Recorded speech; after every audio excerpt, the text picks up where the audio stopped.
Sadako adalah urban legend yang sangat terkenal di Jepang. Cerita tentang sosok dan asal-usul dari Sadako ini banyak sekali menuai kontroversi. Ada yang bilang kalau hantu yang satu ini tuh nyata adanya. Tapi tidak sedikit juga yang mengatakan bahwa hantu ini cuma sekedar makhluk imajinasi saja.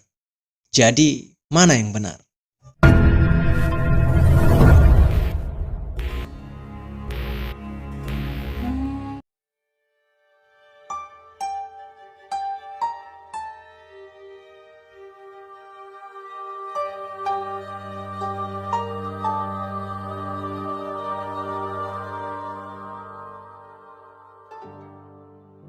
Sadako Yamamura adalah nama asli dari hantu Sadako ini.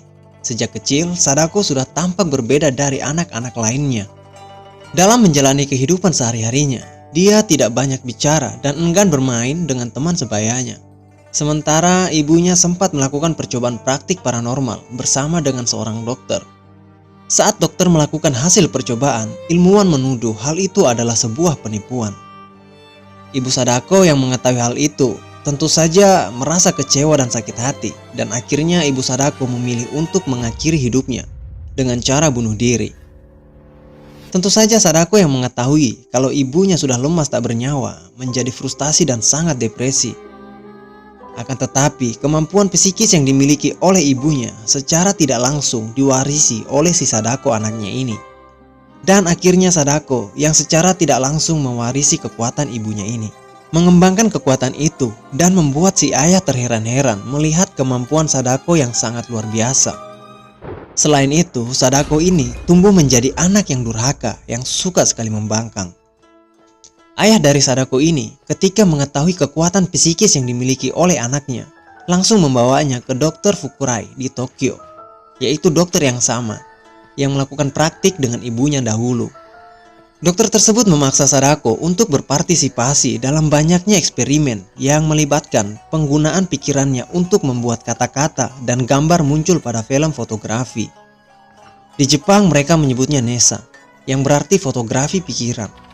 Sang dokter pun yang menyaksikan langsung kemampuan dari Sadako ini menjadi terheran-heran dengan kekuatan psikis Sadako.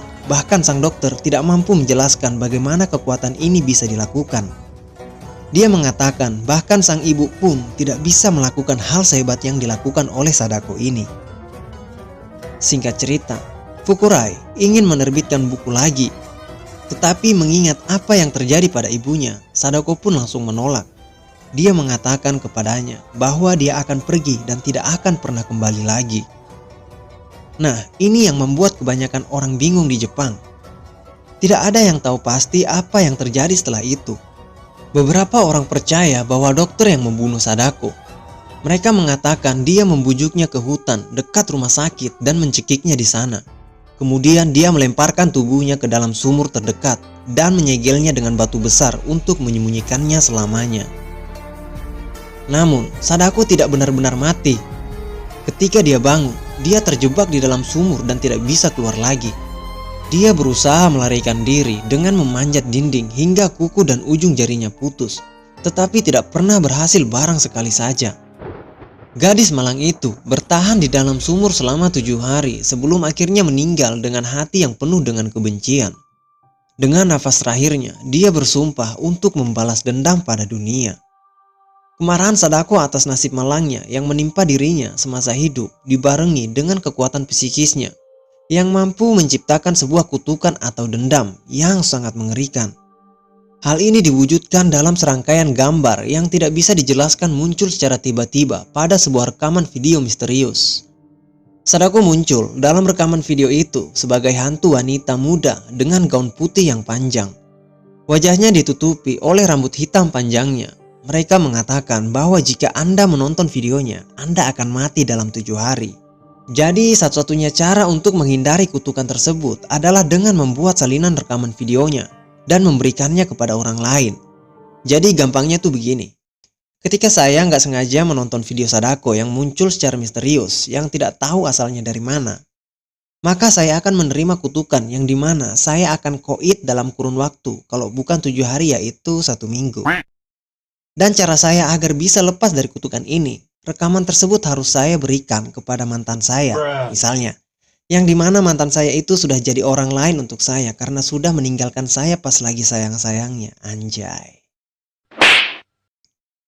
Nah, ketika rekaman tersebut sudah dinonton oleh sang mantan, asik. Secara otomatis kutukan kematian itu akan pindah ke dia, yang dimana dalam kurun waktu 1 minggu dia akan koit, tewas, mampus, almarhum, mati aja sana lu sama buaya darat yang lainnya, anjir. Emosi aing jadinya kalau ingat-ingat mantan mah.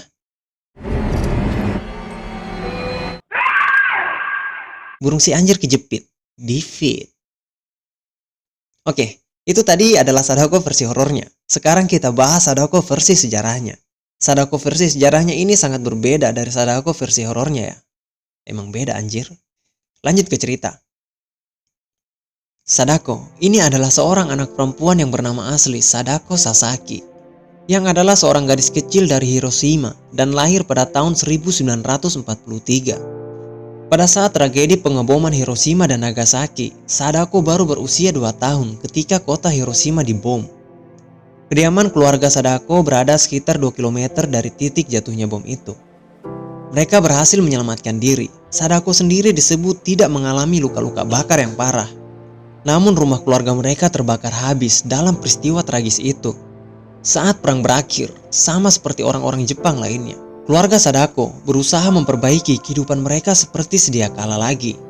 Sadako sendiri tumbuh dengan sehat, berprestasi dalam olahraga atletik di sekolahnya. Dia pun mempunyai mimpi kalau di masa depan dia ingin sekali menjadi seorang guru pendidikan jasmani. Namun jelang akhir November 1954, Sadako terkena flu. Di leher dan di belakang telinganya muncul benjolan yang makin lama makin membesar. Dan beberapa bulan kemudian bintik-bintik ungu terlihat di kaki kirinya.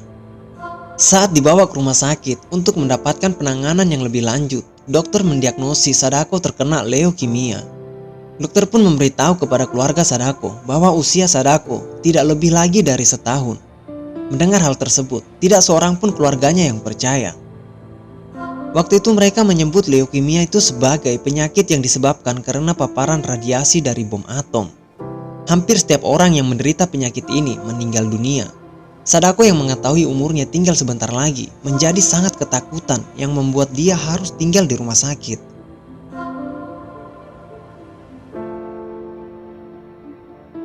Tak lama kemudian, sahabatnya Chizuko Hamamoto datang mengunjunginya. Chizuko membawa beberapa origami atau kertas lipat. Dia memberitahu kepada Sadako tentang sebuah legenda bahwa bangau adalah seekor burung suci di Jepang yang dapat hidup selama 100 tahun. Jika orang yang sakit melipat 1000 bangau kertas, maka orang itu akan segera sembuh. Setelah mendengar legenda itu, Sadako pun memutuskan untuk melipat 1000 bangau dengan harapan ia bisa sembuh kembali. Dari waktu ke waktu, Sadako terus melipat bangau dengan ceria dan penuh harapan, meskipun harus menahan rasa sakit yang dideritanya saat ini. Sampai tiba di satu titik, di mana ia kehabisan kertas. Dia pun menggunakan bungkus obat dan apa saja yang bisa ia pungut. Ia terkadang mengunjungi kamar pasien yang lain untuk meminta kertas bekas bungkus bingkisan pengunjung yang datang mengunjungi pasien. Sadako berkeinginan melipat 1000 bangau, tapi sayang, ia hanya mampu melipat 644 sebelum ajal bertemunya.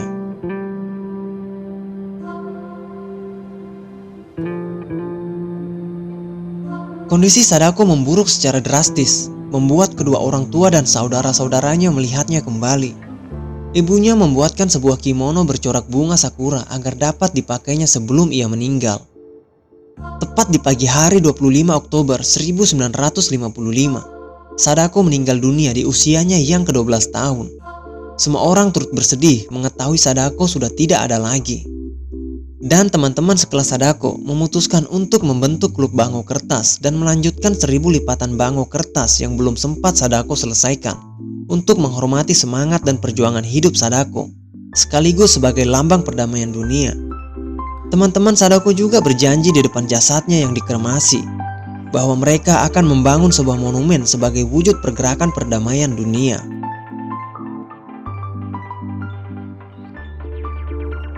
Singkat cerita, berita menyebar dengan sangat cepat. Upaya mereka memicu gerakan perdamaian anak-anak mulai terdengar sampai ke penjuru negeri. Dan kampanye penggalangan dana di seluruh Jepang pun dilakukan. Siswa dari 3.100 sekolah dan dari 9 negara asing memberikan donasi untuk tujuan tersebut.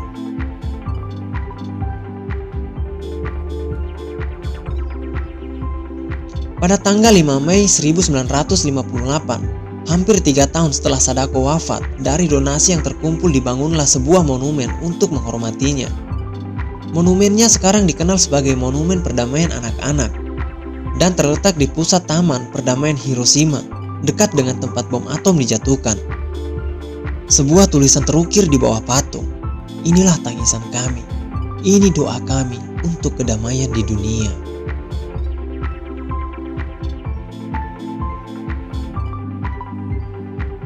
Oke, itulah kisah Sadako versi horor dan Sadako versi sejarahnya.